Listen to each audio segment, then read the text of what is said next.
बिस्मिल्लाहिर्रहमानिर्रहीम, अस्सलाम वालेकुम। खेलों की खबरों पर तबसरों और तजियों से जिस के एक और प्रोग्राम के साथ सैयद याया हुसैनी आपकी खिदमत में हाजिर है। HBL Pakistan super league season 9 अब नॉकआउट मरहले की जानिब रवां दवा है। लाहौर कलंदर अपनी नाक़िस कारकर्दगी की बदौलत प्लेऑफ के मरहले से पहले ही बाहर हो चुकी है और सिर्फ मुल्तान सुल्तान की टीम ही अब तक नॉकआउट मरहले में पहुंचने वाली टीम बन चुकी है। PSL 9 के 23 मैच मुकम्मल होने के बाद पॉइंट्स टेबल पर एक नज़र डाल लेते हैं और देखते हैं कि टीमें कहां स्टैंड कर रही हैं। इवेंट में मुल्तान सुल्तान मोहम्मद रिजवान की क़यादत में अब तक सबसे कामयाब टीम साबित हुई है। मुल्तान सुल्तान ने 8 मैच खेलकर 6 मैचों में फतह के साथ 12 पॉइंट्स हासिल कर रखे हैं और उन्हें सिर्फ 2 नाकामियां का सामना करना पड़ा है। कोयटा ग्लैडिएटर राइले रोसो की क़यादत में गुज़श्ता 4 सीज़न के मुकाबले में बेहतर परफॉर्म करने में कामयाब हुई है। वो 7 मैच खेलकर 4 में फतह, 2 में शिकस्त और 1 बेनतीजा मैच के नताइज के बाद 9 पॉइंट्स के साथ दूसरे नंबर पर है। बाबर आजम की सरबराही में खेलने वाली पेशावर ज़लमीन 8 मुकाबलों में 4 फतूहात, 3 नाकामियों और 1 मैच बारिश से मुतासर होने के बाद 9 पॉइंट्स के साथ तीसरे नंबर पर है। शादाब खान की इस्लामाबाद यूनाइटेड 8 मैचों में 3 फतह, 4 शिकस्त और 1 मनसूख होने वाले मैच के साथ 7 पॉइंट्स हासिल कर सकी है और उसकी अब तक चौथी पोजीशन है। टेस्ट टीम के कप्तान शान मसूद पर कराची किंग्स ने एतमाद का इजहार करते हुए उन्हें क़यादत दी और वो कराची किंग को 7 में से 3 मैचों में फतह दिला सके हैं और 4 में शिकस्त उनका मुक़द्दर बनी और 6 पॉइंट के हमरा कराची किंग 5वीं पोजीशन पर बराजमान है। पाकिस्तान सुपर लीग के प्लेऑफ मरहले में पॉइंट्स टेबल पर टॉप करने वाली टीमें क्वालिफायर मैच तक रसाई हासिल करती हैं और क्वालिफायर मुकाबले में शिकस्त की सूरत में उनके पास फाइनल तक पहुंचने का एक और मौका होता है। लेकिन तीसरे और चौथे नंबर पर आने वाली टीमें एलिमिनेटर मैच खेलती हैं। शिकस्त की सूरत में टीम बाहर हो जाती है और फतह हासिल करने वाली टीम सेकेंड एलिमिनेटर में जगह बनाती है और इसका मुकाबला क्वालिफायर मैच में शिकस्त खाने वाली टीम से होता है। अब PSL 9 में टेबल पर टॉप पोजीशन पर बुराजमान टीम मुल्तान सुल्तान को 2 मैच इस्लामाबाद यूनाइटेड और कोयटा ग्लैडिएटर से खेलना है। मुल्तान सुल्तान अपने दोनों मैच जीतकर इस पोजीशन को बरकरार रखते हुए टॉप पर रहने की ख्वाहिशमंद तो होगी ताकि क्वालिफायर मैच में रसाई हासिल करके फाइनल के लिए 2 मौके हासिल कर सके। मगर प्लेऑफ में जगह बनाने के लिए असल मुकाबला कोयटा ग्लैडिएटर, पेशावर ज़ल्मी, इस्लामाबाद यूनाइटेड और कराची किंग्स के दरमियान है।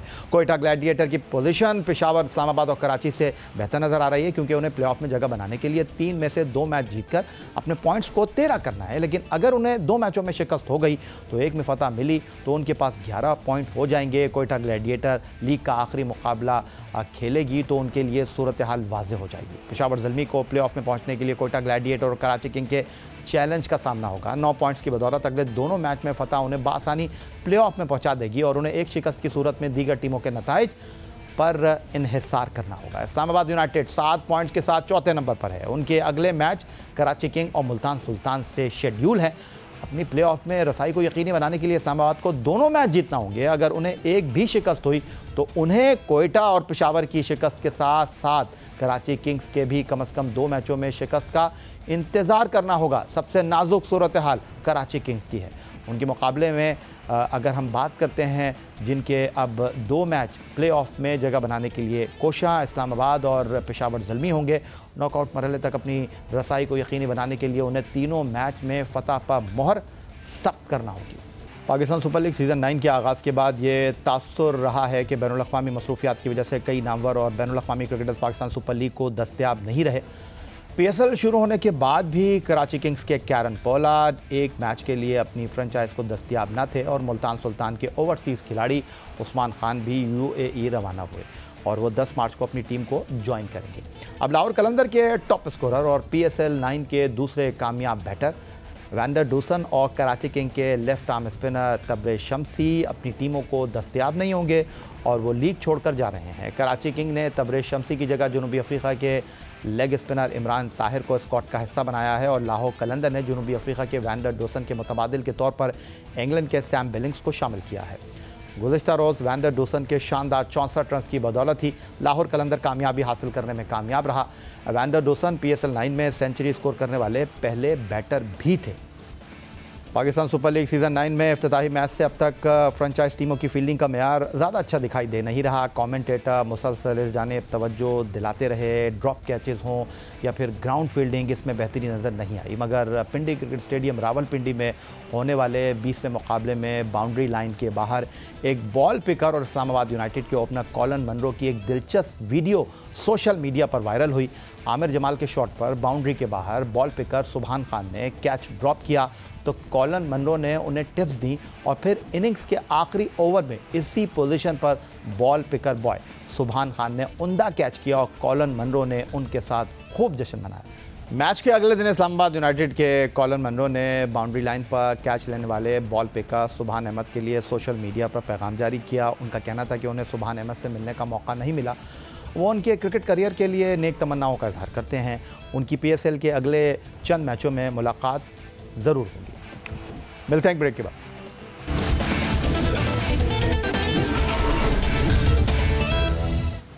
HBL Pakistan super league season 9 में दिफाई चैंपियन लाहौर कलंदर ने इस्लामाबाद यूनाइटेड को शिकस्त से 2-4 करके इवेंट में अपनी पहली कामयाबी हासिल की। इस्लामाबाद यूनाइटेड के हेड कोच अजहर महमूद ने मैच के बाद मीडिया से बातचीत करते हुए कहा, कंडीशन तब्दील होने से टीम की परफॉर्मेंस में फ़र्क आया। डेथ ओवर में ज़्यादा रन देना भी शिकस्त का सबब बना। टूर्नामेंट अभी बाकी है, कोशिश करेंगे अगले मुकाबलों में कामयाबी हासिल करें। It's all depend on the situation जो है ना, game situation and condition definitely like पहले हम लाहौर में खेले, मुल्तान में भी एक मैच खेले, हम लोग कराची गए, तो ज़ाहिर सी बात है सारी डिफरेंट कंडीशंस हैं। जैसे मुल्तान बड़ा अच्छा कर रही थी, मुल्तान में कंडीशन उनको सूट कर रही थी, तो ज़ाहिर सी बात है कंडीशंस का फ़र्क होता है। और हम लोग जो है ना वो पैचेस में क्रिकेट खेल रहे हैं।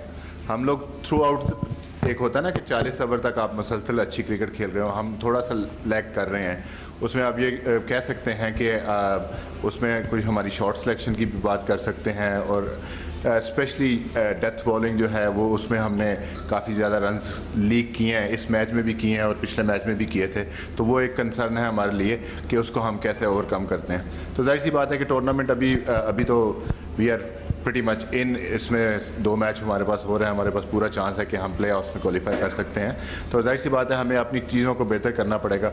और T20 फॉर्मेट ऐसा है जिसमें मोमेंटम की बात है। पिछला मैच हमारा एक वॉश आउट हो गया, उससे पहले हम 2 मैच बड़े अच्छे मैचेस जीते, तो टीम बेहतरी की तरफ जा रही है। लाहौर कलंदर के खिलाफ मैच में फास्ट बॉलर नसीम शाह तकलीफ का शिकार रहे। अजहर महमूद का कहना है कि नसीम शाह किसी इंजरी का शिकार नहीं, नसीम शाह PSL से कबल इंजरी का शिकार रहे थे, वो अब रिदम हासिल कर रहे हैं। T20 क्रिकेट में गलती की गुंजाइश नहीं होती। नसीम शाह की परफॉर्मेंस हर मैच के बाद अच्छी होती जा रही है। अजहर महमूद ने मज़ीद कहा कि नसीम शाह के भाई हुनैन शाह में काफ़ी सलाहियत मौजूद है और वो मुसलसल अच्छी बॉलिंग कर रहे हैं। जहाँ तक नसीम की बात की, नसीम को इस वक्त कोई इंजरी नहीं है। ज़ाहिर सी बात है वो 6 महीने के बाद क्रिकेट में दोबारा वापस आए हैं, और T20 फॉर्मेट में ऐसा लगता है कि ये फॉर्मेट जो है ना बड़ा आसान है, लेकिन 4 ओवर में जब आपके ऊपर प्रेशर आता है और जिस तरह वो अप फ्रंट बॉलिंग कर रहे हैं और बैक एंड में बॉलिंग कर रहे हैं, तो बड़ा मुश्किल होता है बॉलर्स के लिए, जो है ना काफ़ी ज़्यादा जोर लगता है। इस नोट लाइक के अगर 4 डे क्रिकेट में आपको थोड़ा सा हौसला मिल जाता है, लेकिन इस क्रिकेट में मार्जिन ऑफ एरर बहुत कम है। तो जाहिर सी बात है कि वो इतने अरसे के बाद आए हैं, तो उनको थोड़ा सा टाइम लगेगा। उनको इंजरी कोई नहीं है, थोड़े से निगल्स जो है ना वो बॉडी यूज टू नहीं है उस इंटेंसिटी की, उस प्रेशर को हैंडल करने की। तो आहिस्ता आहिस्ता जैसे जैसे खेलते जाएंगे, आपने देखा होगा कि जैसे जैसे वो मैच खेलते जा रहे हैं उनकी परफॉर्मेंस, उनकी फिटनेस वो बेहतर होती जा रही है। जहाँ तक हुनैन की आपने बात की, definitely he is I think one of the promising youngster मैं कहूँगा। उसकी स्किल सेट्स जो हैं वो बहुत ज़बरदस्त हैं। आई थिंक के बहुत ज़्यादा पोटेंशियल है। देखें आपने उस पहले मैच में एक बात की थी कि उसकी परफॉर्मेंस नहीं, लेकिन थ्रू आउट उसने बहुत अच्छी बॉलिंग की। आज भी उन्होंने अच्छी बॉलिंग की, उससे पिछले मैच में भी देखें उनको हमने यूज़ किया, पावर प्ले में भी हमने यूज़ किया। पिछले मैच में उन्होंने पावर प्ले में 2 आउट किए, मैच को बदल दिया, और बॉलिंग तो वो बहुत अच्छी कर रहे हैं। मतलब उनका स्किल सेट तो बहुत ज़बरदस्त है। जाहिर सी बात है लेवल अप है, इंटरनेशनल प्लेयर के साथ खेल रहे हैं, और जाहिर सी बात है इतने बड़े क्राउड के सामने जिस वक्त आप खेलते हैं तो थोड़े से आपके स्टमक में बटरफ्लाइज होते हैं। तो ये सारी चीज़ें आहिस्ता आहिस्ता वो अपना जो है ना, जितना ज़्यादा उनको एक्सपीरियंस आता जाएगा, उतना ज़्यादा जो आउटसाइड नॉइस है उसको कंट्रोल कर लेंगे। तो I think on the field तो he has a lot of potential. गुज़श्ता रोज़ पिंडी क्रिकेट स्टेडियम में 2 मुकाबले मुनक़्क़िद हुए। पहले मुकाबले में कराची किंग ने कोयटा ग्लैडिएटर को बासानी 7 विकेटों से शिकस्त से 2-4 किया। मैच के बाद मीडिया से बातचीत करते हुए कोयटा ग्लैडिएटर के फास्ट बॉलर मोहम्मद हसनैन का कहना था कि कराची किंग्स ने अच्छी बॉलिंग की, फील्डिंग बेहतर होती तो नतीजा तब्दील हो सकता था। अपनी फिटनेस के हवाले से मोहम्मद हसनैन ने कहा वो दिन ब दिन ख़ुद को बेहतर महसूस कर रहे हैं, कोशिश करेंगे कि अपनी बॉलिंग में मज़ीद बेहतरी ला सकें। नहीं, बैटिंग देखें ओवरऑल हम लोग जितना मतलब ने पीछे मैच खेलते हमारे तो बहुत अच्छी बैटिंग जा रही थी, तो ये फर्स्ट टाइम है ऐसा, तो कोशिश करेंगे कि जो आज गलतियाँ हुई है वो आगे से ना हो। और बॉलिंग में बॉलिंग अच्छी हो रही है, सब अच्छी कर रहे हैं, लेकिन आप देख सकते हैं कि जिस तरह की पिचे और जितने भी पीछे मैच हुए हैं तो हाई स्कोरिंग मैच हो रहे हैं। तो आज थोड़ा वही चीज़ है कि सामने वाली टीम ने थोड़ी अच्छी बॉलिंग की है और हमारे पास इतने रन्स नहीं थे कि हम डिफेंड कर सकते हैं।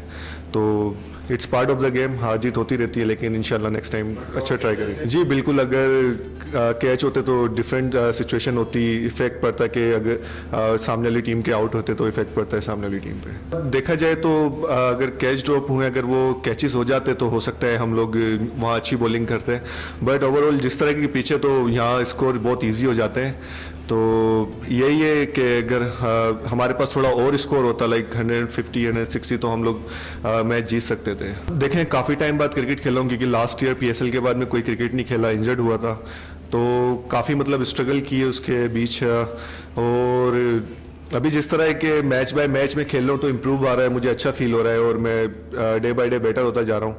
तो उम्मीद है इंशाल्लाह अभी जिस तरह मैं बॉलिंग कर रहा हूँ आगे इसी तरह करता रहूँ और अच्छा करना जाऊँ, तो इंशाल्लाह उम्मीद है कि ठीक हो जाएगा सब।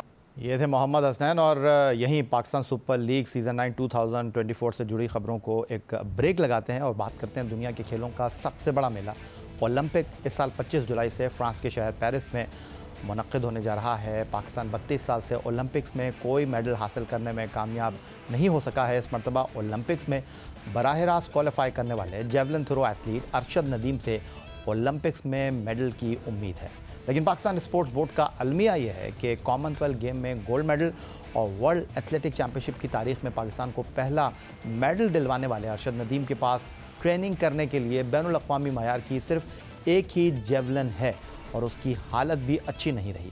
जियो न्यूज़ के नुमाइंदे सोहेल इमरान से बातचीत करते हुए अरशद नदीम ने बताया कि वो 7 से 8 साल से ज़्यादा तर लोकल जेवलिन से ट्रेनिंग कर रहे हैं। पेरिस ओलंपिक के लिए भी वो लोकल जेवलिन से तैयारी कर रहे हैं। उनका मुकाबला आलमी मेयार के एथलीट से है।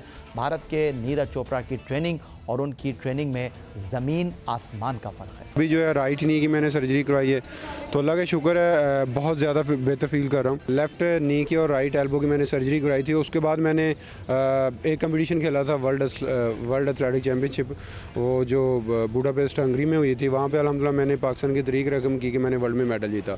तो अभी राइट नी की है, तो उम्मीद है कि इंशाल्लाह एक माह बाद जो है ना वो हमारा जो है वो रिज़ल्ट इंशाल्लाह निकलेगा। सेकंड दफ़ा जो है ना ओलंपिक्स के लिए मैंने क्वालिफाई कर लिया है, तो उम्मीद है होपफुल हूँ, क्योंकि मेरा जो टारगेट है वो मेन तो ओलंपिक्स ही है। मेरी और नीरज की अगर बात करें आप ट्रेनिंग की, तो बहुत फ़र्क है, ज़मीन आसमान का फ़र्क है। जैसे कि अभी हमारे पाकिस्तान में वर्ल्ड लेवल की फैसिलिटीज़ नहीं है, तो मैं चाहता हूँ कि वर्ल्ड लेवल की फैसिलिटीज़ हो। जेवलिन मेरे पास है लेकिन ये लोकल है। मैं चाहता हूँ कि जैसे वर्ल्ड में जो यूज़ होते हैं वो मेरे पास हों। तो साफ ज़ाहिर है कि आपके पास प्रोफेशनल चीज़ है वर्ल्ड लेवल की, तो उसके साथ आप ट्रेनिंग कर रहे हैं, तो आपको वहाँ पे जाके वही यूज़ करनी पड़ती, तो आपको आसानी हो जाती है। अगर आप लोकल जेवलिन के साथ ट्रेनिंग कर रहे हैं तो वहाँ पे जाके आपको मुश्किल पेश होती है। और इसी तरह इधर इंजरी का भी ख़तरा होता है कि जैसे आपके पास लोकल चीज़ें हैं, अगर किसी भी काम में देखा है तो लोकल चीज़ें आप यूज़ करें तो उसमें नुकसान होता है। मेरे पास एक जेवलिन है वर्ल्ड लेवल की, लेकिन अभी वो भी यूज़ कर करके वो काफ़ी तकरीबन 1.5-2 साल हो गए हैं। तो आपको पता है कि 1.5-2 साल कोई भी चीज़ चलती है तो उस पर फ़र्क होता है, तो वो भी पीछे जाती है। एक जेवलिन जो है वर्ल्ड लेवल की अगर देखा जाए तो मेरे ख्याल में 7-8 लाख की एक जेवलिन है। अगर उनको 5-6 जेवलिन मिल जाए तो बेहतर हो जाएगा, क्योंकि उसका एक जो जेवलिन का ग्रुप बन जाता है, तो उसके साथ वो अपनी जो ट्रेनिंग है वो बेहतर कर सकता है। आज बिल्कुल उम्मीद तो बड़ी है, बाकी इंशाल्लाह अल्लाह बेहतर करेगा। मैं तो ट्रेनिंग कर रहा हूँ, वो कहते हैं कि मुझे 7-8 साल हो गए हैं, तब भी नहीं मिली, तो अभी भी मिल जाएंगी तो बेहतर हो जाएगा, क्योंकि ओलंपिक्स आ रही है। मैं तो अपनी अल्हम्दुलिल्लाह ट्रेनिंग जो है ना वो मेरी जारी है। यही आज का हमारा प्रोग्राम था। ट्विटर पर आप हमें फॉलो कर सकते हैं, अपनी राय से आगाह कर सकते हैं score@jio.tv पर, हमें ईमेल करके। इजाज़त दीजिए इस दुआ, इस उम्मीद, इस तवक्को के साथ कि पाकिस्तान में खेल और खिलाड़ी तरक्की करते रहें। सैयद याहिया हुसैनी को स्कोर की पूरी टीम के साथ अल्लाह हाफ़िज़।